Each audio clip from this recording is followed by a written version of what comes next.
Shalom saudara-saudaraku yang dikasihi Tuhan Yesus Kristus Kepala Gereja. Jumpa lagi dengan program Suara Gembala Gemibem. Saudaraku, adakah di antara kita yang tidak pernah mengalami pencobaan? Pasti kita akan mengatakan bahwa semua pernah mengalami pencobaan dan menderita karena pencobaan itu. Pencobaan bisa datang dari iblis, dari sesama, dari diri sendiri, dan penderitaan dari alam. Tujuannya adalah menghancurkan manusia. Tetapi bila pencobaan datangnya dari Tuhan, kita menyebutnya ujian iman, yang tujuannya memurnikan iman kita, menyatakan kemuliaan Allah yang mendatangkan kebaikan. Jadi, di tengah pencobaan, Tuhan datangkan kebaikan. Sebagai orang percaya atau murid Kristus, kita harus mampu menghadapi pencobaan-pencobaan dan harus menang dalam menghadapi pencobaan itu. Alasannya, mari kita baca dalam firman Tuhan 1 Korintus pasal 10 ayat 13. Pencobaan-pencobaan yang kamu alami ialah pencobaan-pencobaan biasa yang tidak melebihi kekuatan manusia. Sebab Allah setia dan karena itu Ia tidak akan membiarkan kamu dicobai melampaui kekuatanmu. Pada waktu kamu dicobai, Ia akan memberikan kepadamu jalan keluar, sehingga kamu dapat menanggungnya. Saudaraku, Rasul Paulus mengatakan bahwa pencobaan-pencobaan yang kita alami adalah pencobaan biasa. Perlu kita pahami, mengapa Paulus mengatakan hal tersebut? Bukan karena Paulus tidak mengalami pencobaan dan menderita, namun sebaliknya, Paulus telah banyak kali mengalami pencobaan dan banyak kali menderita. Paulus menderita dalam pelayanannya memberitakan Injil. Ia dirampok, dia kelaparan, dia kehausan, dipenjara, bahkan Paulus dianiaya.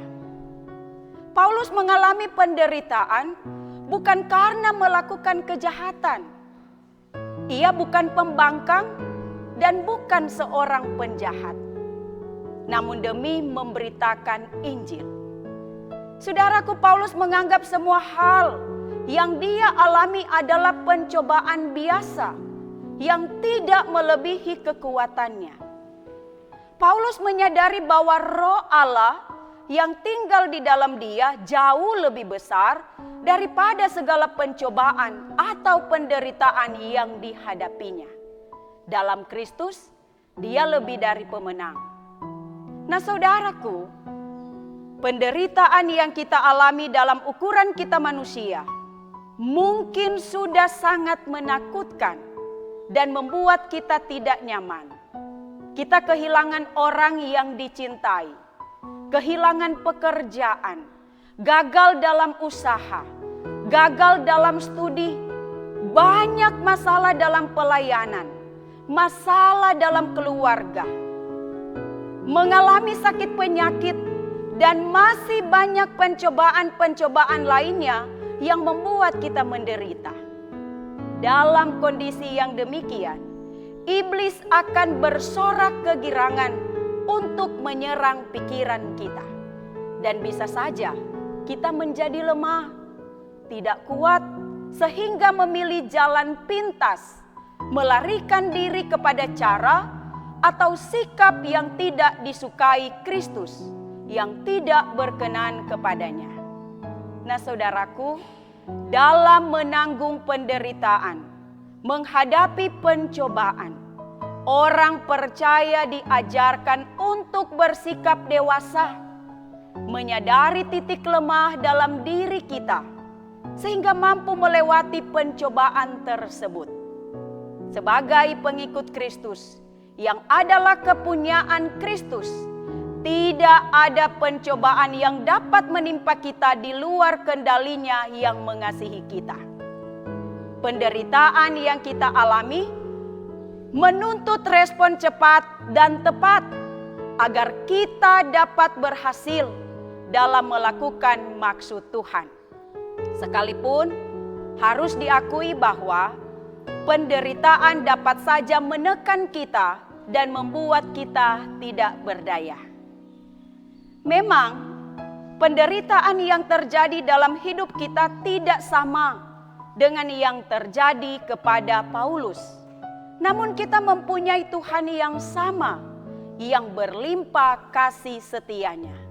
Anugerah Tuhan cukup bagi kita. Dan kita tetap mempercayakan diri kita kepada Tuhan yang setia itu. Dengan selalu melakukan segala perintah-Nya dan dengan kuasa Roh Kudus. Jangan berputus asa. Jangan kerdil iman kita saat menghadapi pencobaan. Kalau iman kita kerdil, tidak berkembang, dapat saja kita lari dari Kristus. Sehingga bukan Kristus tidak mampu memenangkan kita dari pencobaan, tetapi karena ulah kita sendiri yang terlalu cengeng dan memiliki sikap yang salah dalam memahami pencobaan yang pada akhirnya terus menderita. Saudaraku, bila kita kalah dalam pencobaan, bila kita menderita karena kesalahan kita, janganlah cepat-cepat mempersalahkan Tuhan. Namun kita harus mengoreksi diri kita. Barangkali kita sendiri yang lemah, kita sendiri yang ragu. Allah adalah pribadi yang konsisten dengan apa yang difirmankannya. Pengharapan dalam Kristus tidak pernah mengecewakan. Apabila orang percaya datang kepada Kristus dengan hati yang bersungguh-sungguh mau belajar firman Tuhan secara benar, maka pasti kita dapat memiliki cara yang benar menghadapi penderitaan.